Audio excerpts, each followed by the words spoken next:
Bueno, creo que en lo que respecta al campo eléctrico, hayamos comenzado a resolver ejercicios, ¿verdad? Los problemas más comunes. Ya hicimos el problema de la línea, el problema de la línea de carga infinita, ¿verdad? Dijimos de que el campo depende de 1 entre ρ. Ustedes pueden dibujar esos campos, que es muy bueno, ¿verdad? Hacer siempre los dibujos. Y ya saben de que para poder dibujar campos eléctricos, nosotros nos basamos, ¿verdad?, en que cuando una carga es positiva, las líneas salen de la carga y cuando es negativa entran a ella. Bien, en el caso de un plano uniforme de carga, un plano infinito, ¿verdad? En este caso, este plano tiene una densidad superficial constante y descansa sobre el plano XY. Queremos obtener el campo eléctrico en un punto de campo situado sobre el eje Z. Entonces, vamos a ver. En el plano XY tenemos un plano, ¿verdad? Este plano se extiende en todas direcciones hasta el infinito y tiene una densidad superficial sigma, densidad superficial de carga. Eso es lo que tiene, ¿verdad? Que aquí aparece un error, pero es un error, ¿verdad? Es una de carga constante. Entonces queremos calcular el campo en un punto sobre el eje Z. Eso de calcularlo sobre el eje Z, ¿verdad? Es porque nos ofrece facilidades, ¿verdad? Aunque da igual si lo calculamos en cualquier punto, siempre nos va a dar el mismo resultado. Entonces, nosotros siempre lo que hacemos al inicio es localizar los dos puntos, ¿verdad?, de referencia, que son el punto fuente y el punto de campo. El punto de campo es P y el punto fuente es un pequeño diferencial de carga, de área de A. La fuente se localiza con el R' y el punto de campo con el R. Entonces tenemos que construir estos dos vectores, ¿verdad? Que nacen en el origen. Nosotros para este ejercicio podemos utilizar coordenadas cartesianas o cilíndricas. Sería preferible usar cartesiana, ¿verdad? Porque lo que tenemos es un plano y tiene lados cuadrados. Entonces, por esa razón, mejor lo hacemos en cartesianas. Y para encontrar el campo, utilizamos esta fórmula, que es para el campo de un área. Tenemos la densidad superficial y tenemos el diferencial de área. Y esta es la constante de Coulomb. Como la densidad es constante, esta puede salir, ¿verdad?, de la integral. Los vectores de posición van a quedar definidos de esta forma. El R, que localiza el punto de campo, está sobre el eje Z positivo, aunque esto lo tenemos que generalizar al final, para incluir tanto la parte de arriba como la parte de abajo del plano. El vector de posición, quiero decir, el vector de posición de la fuente, que es el que está primado, quedaría como X' y Y'. Estas dos cantidades son arbitrarias. Entonces, el vector de posición relativa se obtiene con la resta, ¿verdad?, de estos dos vectores. Haciendo la resta nos queda esto, y sacando la magnitud nos queda esto. Bien, esta sería la magnitud del vector. Recuerden que solo las cantidades primas son las que se integran. Solo lo que está primado. Lo que no está primado es una constante. El diferencial de área, que está primado, corresponde al elemento de carga del plano, que es d de x, d de y, en cartesianas también. Entonces las variables de integración, como ven ustedes, son x' y y'. Al introducir esto en la integral, tenemos lo siguiente. Este es el vector R, abajo la magnitud, pero la magnitud siempre está elevada al cubo. Y como la magnitud del vector está elevada a la 1 medio a la 3, es 3 medios. Integramos en todo el espacio, desde menos infinito hasta más infinito, tanto en X como en Y. Bien, entonces, acá, una vez más, como yo ya les había comentado, ¿verdad?, para no tener que hacer trabajo de balde, tenemos que aplicar algunos criterios, ¿verdad? Por ejemplo, Aquí, como ustedes ven, tengo tres componentes, x, y, z. Son tres integrales. Pero para no tener que hacer tres integrales, nosotros nos basamos en el criterio de simetría del intervalo de integración y de la función par o impar. Como ustedes notan, en x' la función es impar, también en y', y el intervalo de integración es simétrico. Entonces esto significa que la integral en x y y' se va a hacer 0. O sea, tenemos tres integrales, ¿verdad? X, Y y Z. Las componentes para X y Y desaparecen, ya que el integrando es una función impar de X' y Y'. Creo que esto ya lo había explicado en la clase, ¿verdad? Como las funciones en X, X' y Y' son impares, fíjense bien, ¿cómo comprobamos la paridad de una función? Sustituyendo el argumento con el signo opuesto. Esta función acá, en X', fíjense bien, introducimos el signo menos en el argumento de la función, que el argumento es X'. Al cambiarle el signo a la variable X, cambia el signo de la función. Entonces, si el signo de la función cambia, significa que la función es... Si el signo de la función no cambia, la función... Hay un montón de ejemplos de eso.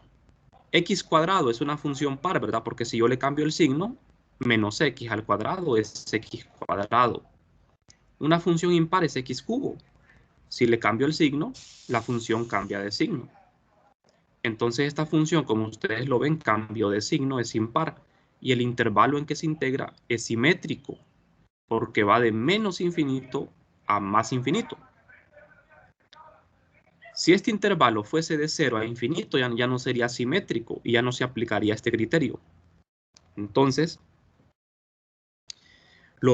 este mismo criterio se aplica a la componente y, ¿verdad? También es una función impar, entonces significa que la componente x y y son 0. Si ustedes quedan con duda de esto, pueden hacer la integral en su casa. Pueden hacer estas integrales y van a llegar a que esto es 0. Entonces con esto nosotros lo que hacemos es ahorrar trabajo. Y en los exámenes, ¿verdad? Ustedes pueden escribir esto así en palabras, ¿verdad? De que porque la función es impar y porque el intervalo es simétrico, la componente es 0.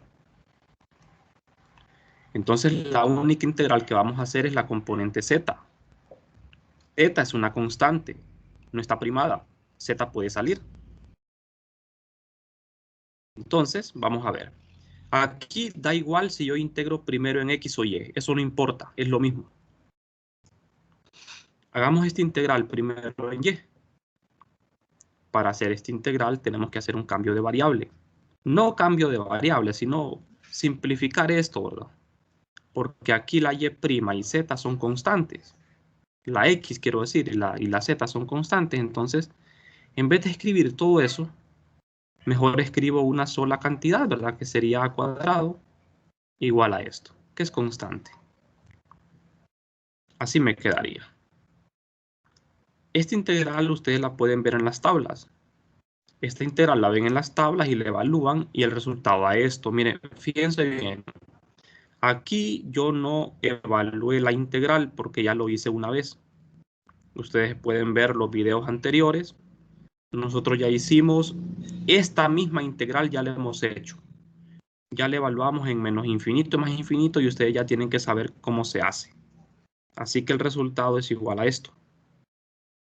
Como a cuadrado es esto, lo sustituyo y me queda el resultado final. El resultado depende de x'. Ahora me toca integrar en x', ¿verdad?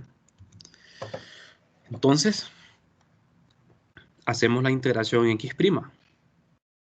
Aquí esta z puede salir, ¿verdad? Porque es constante. No había necesidad de escribirla aquí. Esto puede salir. La integral que tengo es esta. Esta integral también la pueden revisar en las tablas. Solo que, como les repito, a ustedes en el examen les va a tocar evaluar esto en los límites, ¿verdad? Entonces, esta integral es igual a esto. Las integrales las pueden hacer en matemática o las pueden ver en las tablas. Lo que no pueden es evaluarla de un solo, tienen que evaluarla ustedes, ¿verdad? Entonces, este resultado, que es una tangente inversa, lo evalúo desde menos infinito a más infinito. Aquí vamos a tener un problema, ¿verdad? Que tangente inversa de más infinito a menos infinito, generalmente las calculadoras tiran un error, ¿verdad? Por eso es mejor hacer uso de las gráficas. La tangente me queda la tangente inversa de más infinito entre z y menos infinito entre z. Z aquí es una constante, mucho menor que infinito. Entonces, aquí tener tangente inversa de esto es como tener tangente inversa de más infinito, ¿verdad? Infinito y tangente inversa de menos infinito. Y nosotros sabemos de la gráfica de una tangente inversa que la tangente inversa tiene dos asíntotas horizontales. Una asíntota horizontal en pi medios y una asíntota horizontal en menos pi medios. Y la tangente en pi medios se va al infinito y en menos pi medios se va al menos infinito.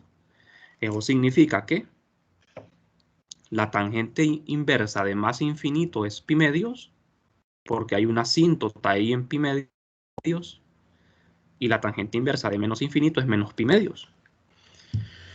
Entonces esto aquí lo multiplico, me queda positivo y me queda pi, ¿verdad? Pi sobre z.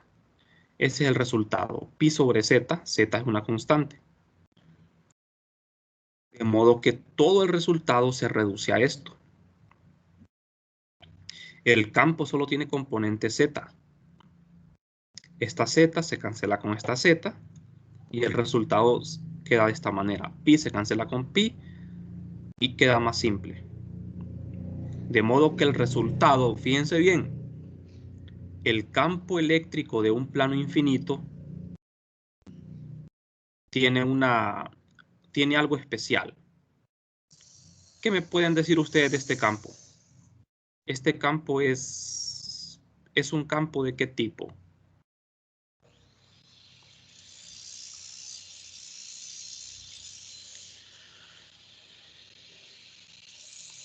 Fíjense en la dependencia del campo. ¿De qué depende este campo?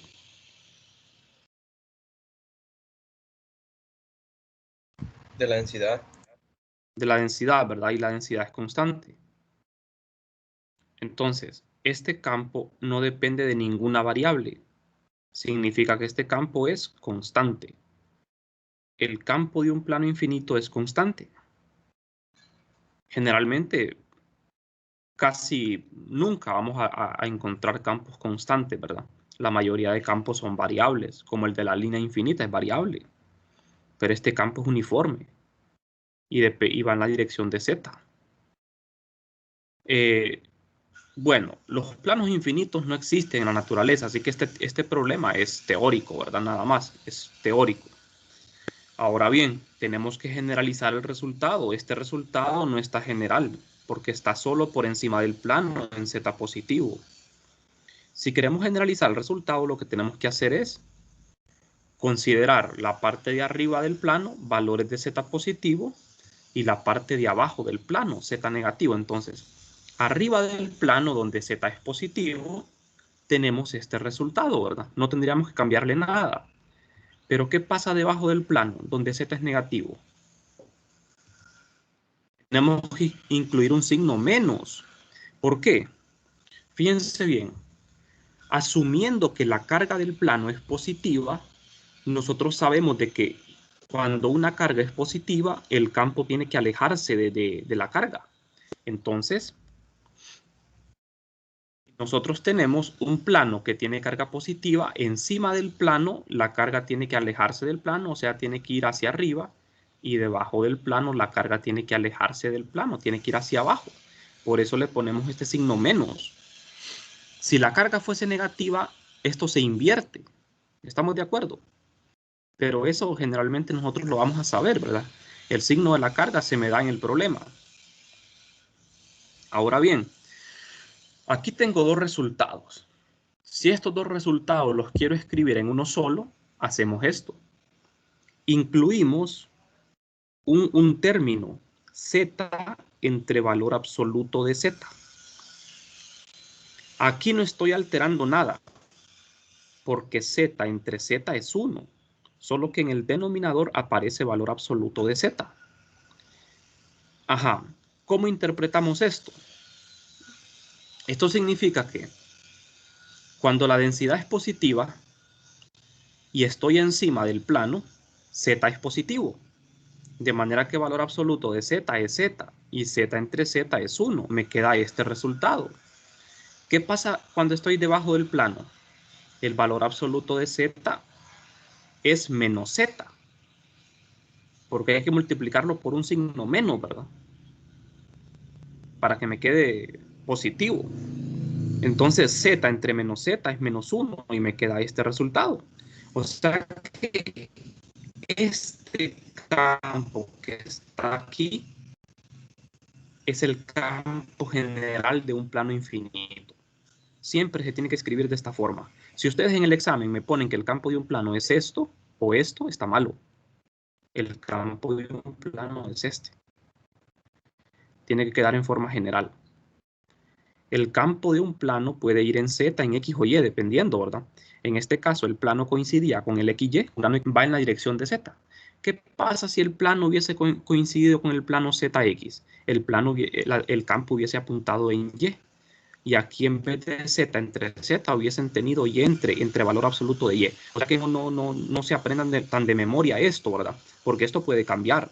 Lo que no cambia es la magnitud, pero la dirección puede cambiar. Porque el plano no tiene que coincidir con el plano XY, ¿verdad?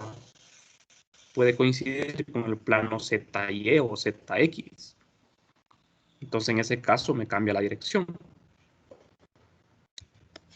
Fíjense bien, es muy importante hacer las líneas de campo. Aquí tenemos el plano. Este plano es infinito. Imagínense que está saliendo de la pantalla. Tiene carga positiva. Entonces las líneas de campo arriba del plano apuntan en Z positivo y debajo del plano apuntan en Z negativo. ¿Qué pasaría si la carga fuese negativa? Sería lo contrario. Las líneas estarían entrando al plano. Encima serían negativas y abajo serían positivas. ¿Estamos de acuerdo? No sé si tienen dudas con esto. No sé si hay dudas, jóvenes. Entonces, a la hora de dibujar el campo eléctrico, siempre acuérdense del signo de la carga.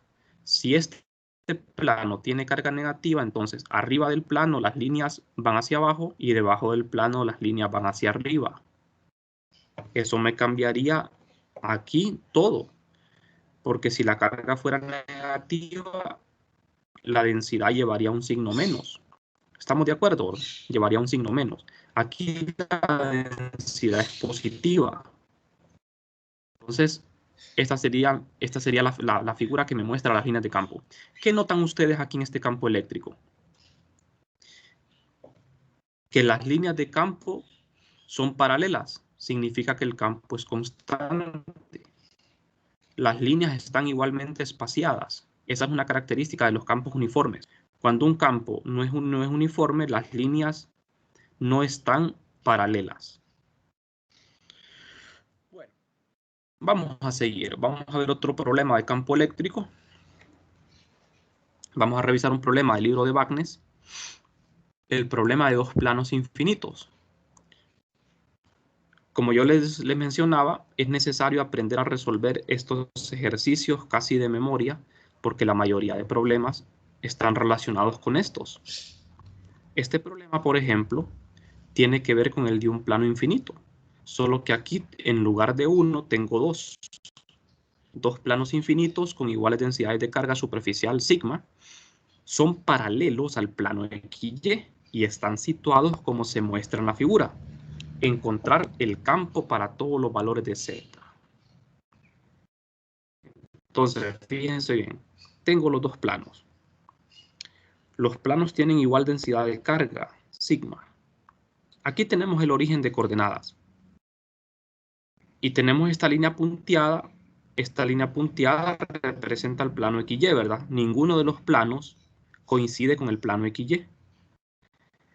el plano de arriba está a una distancia A del origen del plano XY y el de abajo a una distancia A del plano XY. Los estudiantes cuando hacen estos problemas se topan con que no pueden resolverlo, porque empiezan a plantear el problema con vectores de posición. Plantean el problema, ¿verdad?, con los vectores de posición para cada plano y el problema se les vuelve demasiado complejo. En este tipo de casos lo que hacemos uso es del principio de superposición.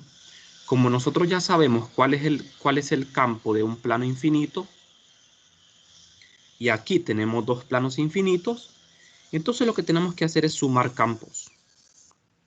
Pero a la hora de sumar nos tenemos que fijar bien en qué región vamos a sumar el campo. Porque olvidémonos del sistema de coordenadas, olvidémonos del plano XY, olvidémonos del origen. Estos dos planos que son paralelos dividen al espacio en tres regiones: arriba, en medio y debajo de los planos. Son tres regiones diferentes, donde los campos van a ser diferentes.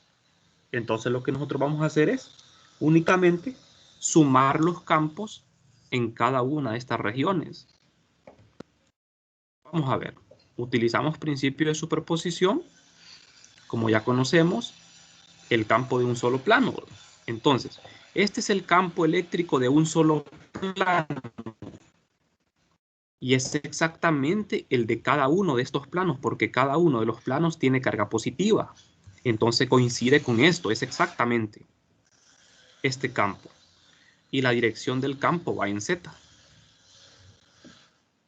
Tenemos tres regiones, ¿verdad? En medio de los planos, arriba de los planos y debajo de los planos. Veamos primero la región A, que sería la región en medio de los planos. Tenemos el plano 1 y tenemos el plano 2. La región B sería arriba, la región A sería en medio y la región C sería debajo. Calculemos el campo primero en la región de en medio, en A. ¿Qué tenemos que hacer aquí? Sumar el campo de 1 y el campo de 2. Pero ¿qué pasa? Para el plano 1 estaríamos debajo de él y para el plano 2 estaríamos arriba de él. Entonces tenemos que tener cuidado con el signo de esos campos. Vamos a ver. Para el campo en esta región A, el campo del plano de arriba va hacia abajo y el campo del plano de abajo va hacia arriba. ¿Qué esperarían ustedes entonces que suceda en la región A? ¿Qué es lo que va a pasar?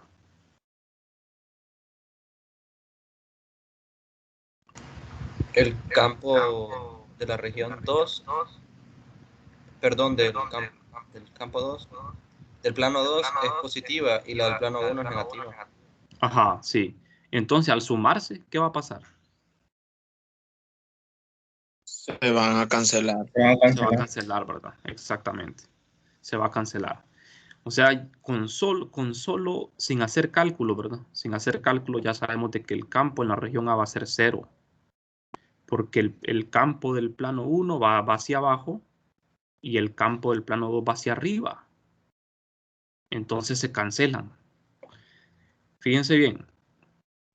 En el plano 1, que es el de arriba, Z es negativo, ¿verdad? Porque el campo quedaría por debajo de él. Entonces, me voy al resultado general. Este es el resultado general. Pero ¿qué hacemos? Como estamos para valores de Z negativos, esto queda -1. ¿De acuerdo? Porque es valor absoluto de Z con valores negativos, hay que multiplicarlo por un menos, ¿verdad? Creo que aquí nadie tiene problema, ¿verdad? En valor absoluto es algo que ustedes ya saben. Entonces, para valores negativos de Z, aquí queda -1. Este es el campo del plano 1 en esa región. Y el campo del plano 2 en esa región es para valores positivos de Z. Y queda positivo, de manera que al sumar esto con esto es 0. Al sumar el campo 1 con el campo 2 da 0. El campo en la región de en medio es 0. Cuando uno utiliza principio de superposición, uno lo que hace es hacer de cuentas que el otro sistema no existe. O sea, fíjense bien, cuando superponemos campos, cuando yo obtengo el campo de 1 en la región A, ignoro el campo 2. Y cuando calculo el campo de 2, ignoro el campo de 1. Después simplemente lo sumo y eso me da el total. ¿De acuerdo? Entonces, como ven ustedes, en este problema solo era de aplicar el resultado anterior. Y en el examen, por ejemplo, no hace falta que ustedes desarrollen todo el ejercicio. Simplemente agarran el resultado del campo y lo tienen que aplicar a la superposición. Entonces el resultado final es la suma y eso es 0. Bueno, ¿qué hubiese pasado si un plano hubiese tenido carga negativa? Ahí todo cambia, porque ya no sería 0 el resultado, ¿verdad? Entonces hay que ver la variante, ¿verdad? Puede ser que uno de los campos sea positivo y otro negativo. Puede ser que los dos sean positivos o los dos negativos. Vámonos ahora con otra región. Con la parte de arriba, la región B. El plano 1 sería positivo y el plano 2 también sería positivo porque estamos en la región de arriba. Esa región de arriba queda por encima de los dos planos, valores de z positivos. Entonces ahí la suma de los dos campos no se hace 0, sino que se duplica el campo. Esto más esto queda el doble. Como ven ustedes, este campo es el doble de un solo campo. Bastante lógico, ¿verdad? Porque estamos sumando dos campos en la misma dirección. Ahora vamos con la región C, que es la región de abajo.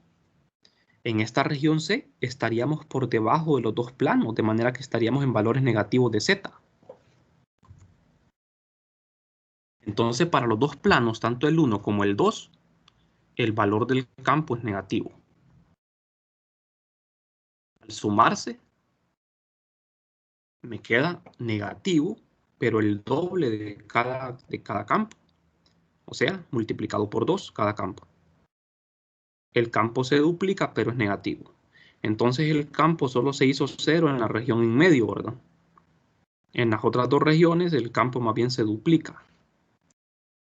Tenemos esos tres resultados, miren, resumido. En medio de los planos es 0, arriba es sigma entre épsilon y debajo es menos sigma entre épsilon en la dirección de z. Aquí tengo el resumen de los tres valores. Si lo queremos ver en figuras, tenemos los dos planos paralelos, infinitos, con cargas positivas. En medio de ellos no hay campo, se hace 0. Arriba el campo es positivo, va en z positivo, y debajo va en z negativo. ¿Estamos de acuerdo?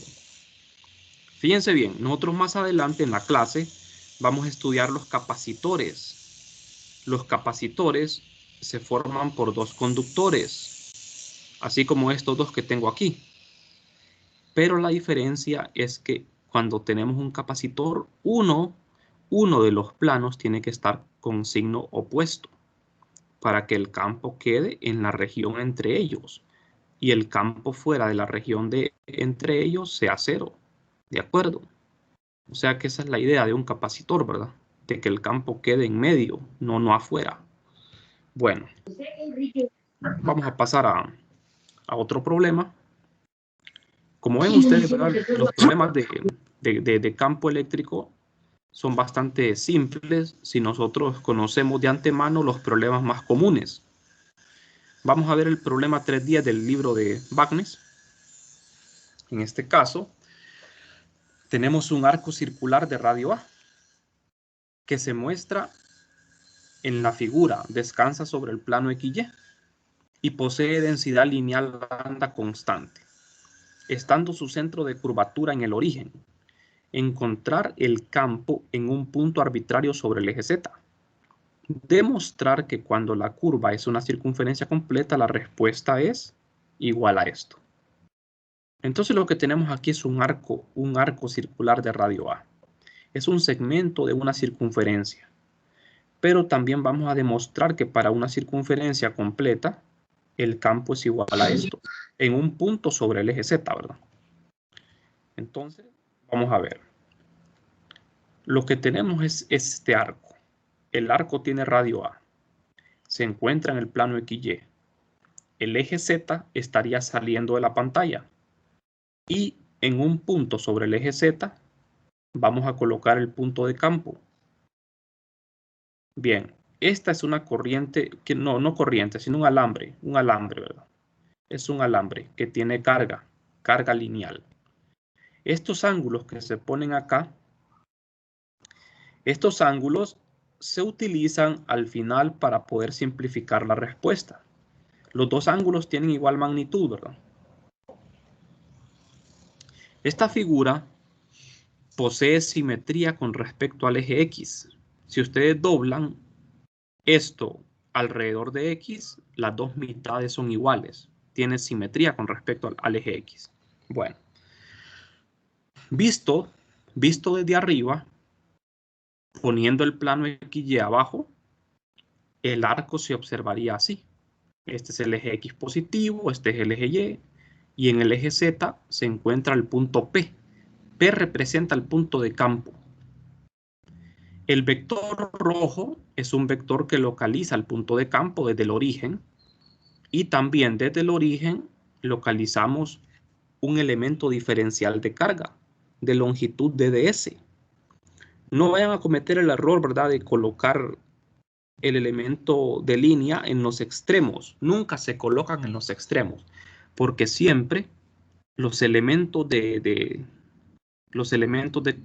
carga tienen que quedar arbitrarios. Si usted coloca este elemento de carga en los extremos, no le quedaría arbitrario entonces. ¿De acuerdo? Porque el propósito es integrar esto para obtener el valor del campo en este punto.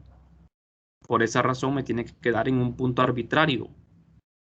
Este es el R', ¿de acuerdo? Que localiza el DDS', que es un elemento de carga.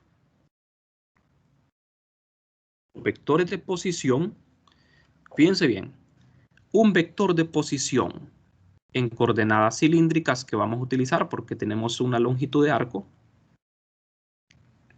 tiene esta forma general, componente ρ y z. En coordenadas cilíndricas, entonces, el vector R solo va a tener componente z porque ρ es 0 en el eje z, ¿verdad? Y R' tendría solo componente ρ porque estamos en el plano XY donde z vale 0.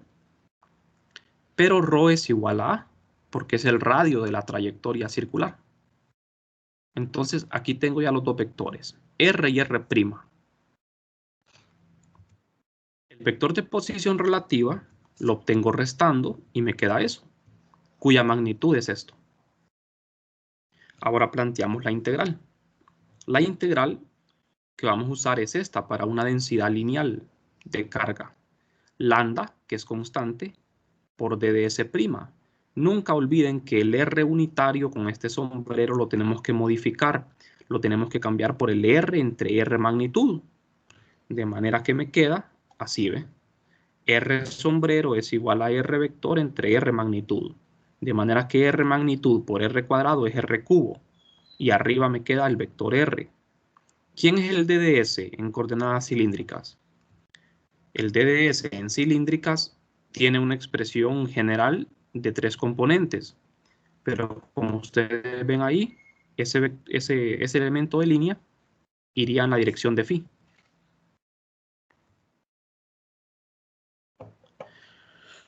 Aquí tenemos nuevamente la figura. Este DDS' en coordenadas cilíndricas apuntaría en la dirección de phi, pero lo que me interesa es la magnitud nada más. Entonces, fíjense bien, yo lo estoy generalizando. El elemento de línea DDS tiene 3 componentes, ρ, phi y z. ¿Cuál de estas 3 componentes es la que va a ir en la integral? La segunda, ¿verdad? Como estoy en el plano XY, z vale 0. Y si z vale 0, DDZ es 0.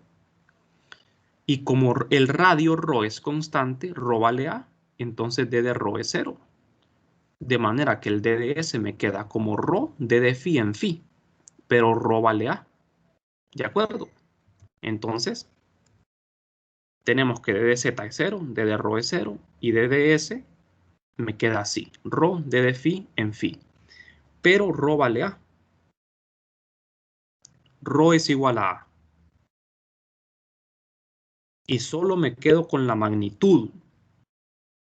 Acuérdense de la integral. Fíjense en la integral. Solo es la magnitud del d de s. Entonces, solo ocupamos esta magnitud, ¿no? Le quitamos el vector unitario y colocamos esto acá. Ahora lo que tenemos que hacer es integrar esto. Integramos desde menos alfa hasta alfa. Los ángulos son arbitrarios. Son dos integrales las que voy a hacer. Z y en rho. Pero aquí tenemos un problema en la integral.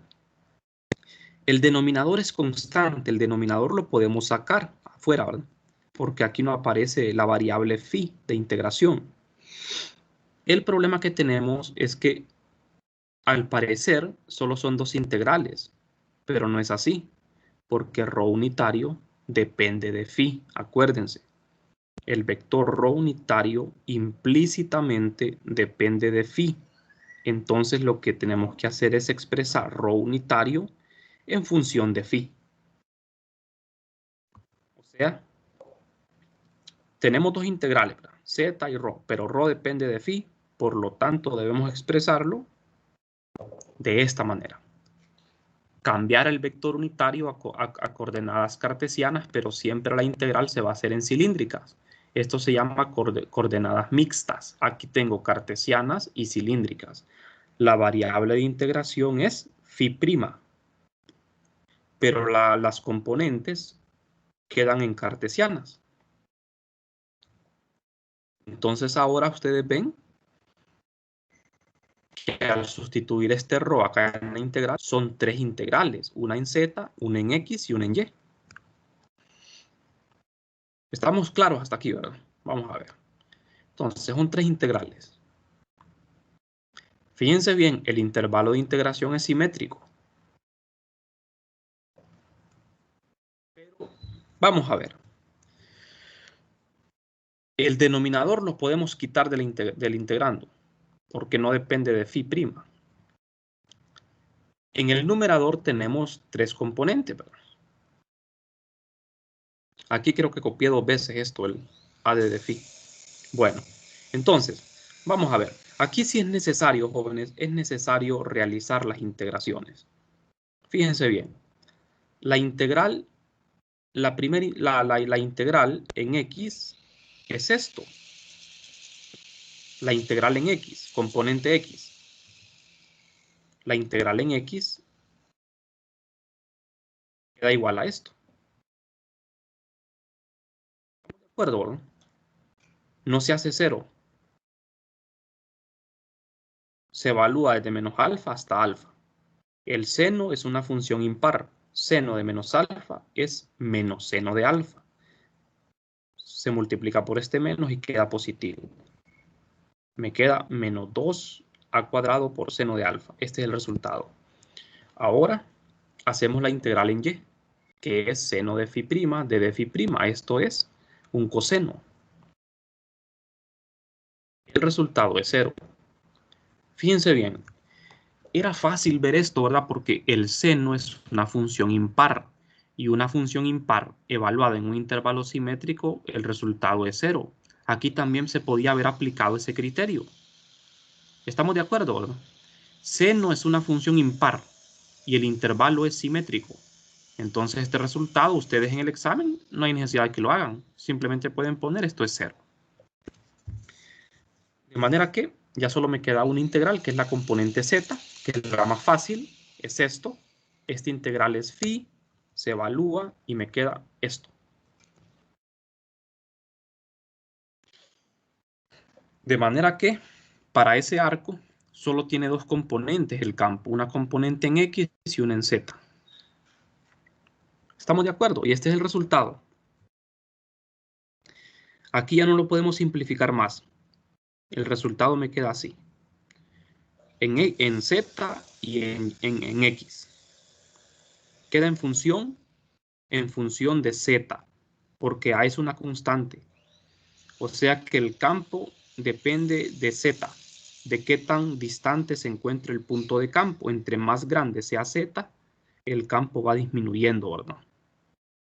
Bien, no sé si tienen alguna pregunta. Ahora vamos a ver. En el problema se me pide demostrar que cuando el arco es una circunferencia completa, el resultado se reduce. Vamos a ver.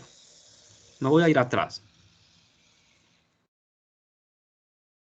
Cuando el resultado, demostrar que cuando la curva es una circunferencia completa, la respuesta es esto.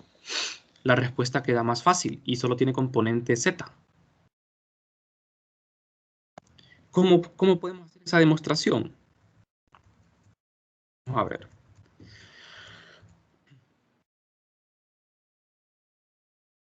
Si la curva es una circunferencia completa, alfa tendría un valor de pi. ¿Estamos de acuerdo, verdad? Alfa sería pi. Entonces, seno de pi es 0. Y me queda esto. Y hemos demostrado bastante fácil, ¿verdad?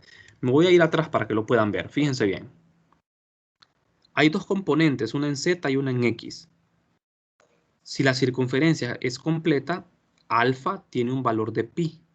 Entonces el seno de pi es 0 y se cancela la componente X, solo me queda la componente Z. Y como alfa es pi, se cancela con este pi también de abajo. No sé si lo pueden ver, jóvenes. No sé si les queda claro la idea. No sé si tienen alguna duda. O sea, fíjense bien, este es el ángulo alfa. Si la circunferencia fuese completa, alfa tendría que valer pi. Porque son dos ángulos alfa. Este alfa tendría que valer pi y este de arriba tendría que valer pi. De manera que la circunferencia queda completa. ¿Estamos de acuerdo, ¿verdad? Entonces, solo hace falta sustituir alfa por pi. No por 2pi, sino por pi. Porque recuerden que este resultado se obtuvo desde menos alfa hasta alfa. Es lo mismo que ustedes hubiesen integrado desde menos pi hasta pi. O de 0 a 2pi. Si ustedes hubiesen hecho esta integral de 0 a 2pi o desde menos pi hasta pi, el resultado es correcto. ¿Estamos de acuerdo, verdad? El resultado estaría bien de ambas maneras. No sé si hay preguntas hasta el momento, jóvenes. Si ustedes quieren, si no les parece como lo hicimos, pueden hacer el problema desde cero. Pueden resolver la integral planteando la integral con los límites de 0 a 2pi. En vez de menos alfa a alfa, evalúan de 0 a 2pi. Y el resultado les va a dar lo mismo. Solo que, ¿por qué yo aquí puse alfa igual a pi? Porque como el resultado lo tengo desde menos alfa a alfa, si yo pongo alfa igual a 2pi, estaría cometiendo un error. Estaría diciendo que estoy integrando desde menos 2pi hasta 2pi. Y eso no puede ser, ¿verdad? Entonces, por si eso les confunde, yo les sugiero que mejor, en ese caso, resuelvan la integral de 0 a 2pi. Esta misma integral. Bueno, si tienen preguntas.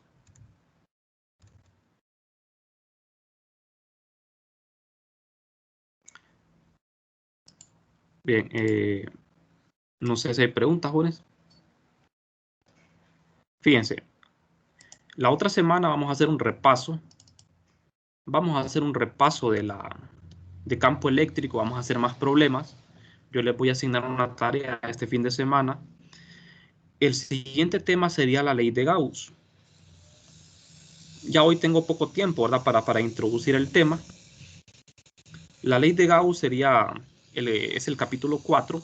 En el examen solo entraría el capítulo 3 y 4, pero acuérdense de algo. El capítulo 2, la ley de Coulomb, que se evaluó en la prueba conceptual, ese capítulo yo les sugiero que siempre lo estudien, porque los problemas de la ley de Coulomb de fuerza son casi idénticos a los problemas de campo, solo que en vez de calcular fuerza vamos a calcular campo, pero las integrales son muy parecidas. Y también les aconsejo que estudien la ley de Coulomb, que hagan problemas, porque podría ser desde que en el examen les digan, ¿verdad? Dada la del campo eléctrico en este punto, calcule la fuerza sobre una carga. Entonces, ustedes tienen que estar entrenados para eso, ¿no? Bueno. Entonces, con la ley de Gauss, esto lo vamos a abordar la otra semana, más en detalle. La ley de Gauss lo que nos ofrece es un método más práctico para calcular campos eléctricos. Es un método más fácil y rápido para obtener campos, solo que las cosas fáciles tienen un precio, ¿verdad? Como este método es bastante fácil, la desventaja es que solo lo podemos utilizar en ciertos casos, cuando nosotros tenemos una simetría en el problema. Por simetría, uno se refiere a la forma que tiene el sistema. Va a depender de la forma geométrica del sistema el hecho de que podamos utilizar la ley de Gauss. Entonces, con la forma general de calcular campos eléctricos, que es lo que acabamos de ver, la integral para calcular campo eléctrico de forma directa, esa me sirve en cualquier caso. Pero la ley de Gauss solo me es útil en ciertos casos. ¿De acuerdo?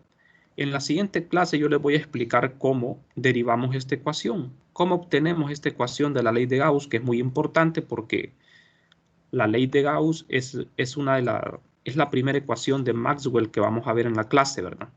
En electromagnetismo estudiamos las ecuaciones de Maxwell y la ley de Gauss sería la primera ecuación de Maxwell. Entonces, en la siguiente clase yo me voy a dedicar a hacer un desarrollo para que ustedes comprendan de dónde procede esta ecuación y cuál es su significado físico, ¿verdad? Para qué la vamos a utilizar. Entonces eso lo vamos a dejar para la siguiente clase. Bien, entonces me voy a quedar por acá. No sé si tienen preguntas.